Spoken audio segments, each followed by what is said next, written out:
புதினா ரைஸ் எப்படி பண்ணுறது அப்படின்னு பார்க்கலாம் வாங்க. இதுக்கு ஒரு மிக்ஸி ஜாரில் 2 துண்டு அளவுக்கு இஞ்சி எடுத்திருக்கேன். 4, 5 பல் பூண்டு எடுத்திருக்கேன். 4 பச்சை மிளகாய் இதில் ஆட் பண்ணியிருக்கேன். அது கூடயே வந்து ஒரு கொத்து அளவுக்கு புதினா வந்து ஆட் பண்ணியிருக்கேன். இப்போ வந்து இதை நல்லா நம்ம பேஸ்ட்டாக அரைச்சி எடுத்துக்கலாம்.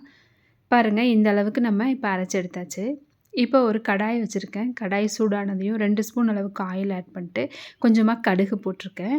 அதுக்கப்புறம் கடலைப்பருப்பு, உளுந்து பருப்பு, ஒரு 4 முந்திரி பருப்பு போட்டிருக்கேன். இப்போ எல்லாத்தையும் இதை நல்லா வறுத்தெடுத்துக்கலாம். கடுகெல்லாம் நல்லா பொரிஞ்சு வரட்டும். இது கூட ஒரு கொத்து அளவுக்கு கருவேப்பிலை ஆட் பண்ணியிருக்கேன். 2 பெரிய வெங்காயம் நீள நீளமாக கட் பண்ணி அதையும் ஆட் பண்ணியிருக்கேன். வெங்காயம் நல்லா வதங்கட்டும். இதுக்கு தேவையான அளவுக்கு உப்பு வந்து நம்ம ஆட் பண்ணிக்கலாம். இப்போ நல்லா வதக்கி விட்டுடலாம். வெங்காயம் பார்த்திங்கன்னா இப்போ நல்லா வதங்கி வந்துருச்சு. இப்போ நம்ம அரைச்சி வச்சிருந்த பேஸ்ட் இருக்கு இல்லையா, அதை வந்து இதில் ஆட் பண்ணிக்கலாம். இந்த பேஸ்ட்டையும் போட்டு இதை நல்லா வதக்கி விடணும். ஏன்னா நம்ம பச்சையாக அரைச்சிருக்கோம். அந்த பச்சை வாசம் போக வரைக்கும் இதை நல்லா வதக்கி விட்டுடலாம். இப்போ இந்த அளவுக்கு நல்லா வதக்கியாச்சு. நான் இப்போ வந்து ரைஸ் வந்து வேக வச்சு வச்சுருக்கேன்.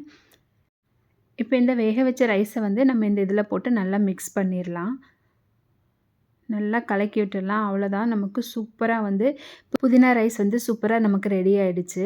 இது பார்த்திங்கன்னா ரொம்ப வித்தின் 5 மினிட்ஸ்க்குள்ளே செஞ்சிடலாம். ரைஸ் மட்டும் இருந்துச்சு அப்படின்னா ஈஸியாக செஞ்சு முடிச்சிடலாம். ஃபைனலாக இது கூட ஒரு ஸ்பூன் கீ போட்டு க்ளோஸ் பண்ணி வச்சிடலாம். ஒரு 5 மினிட்ஸ் கழிச்சு நல்லா இதை கலக்கி விட்டுட்டோம் அப்படின்னா சூப்பர் டேஸ்டியான புதினா ரைஸ் ரெடி.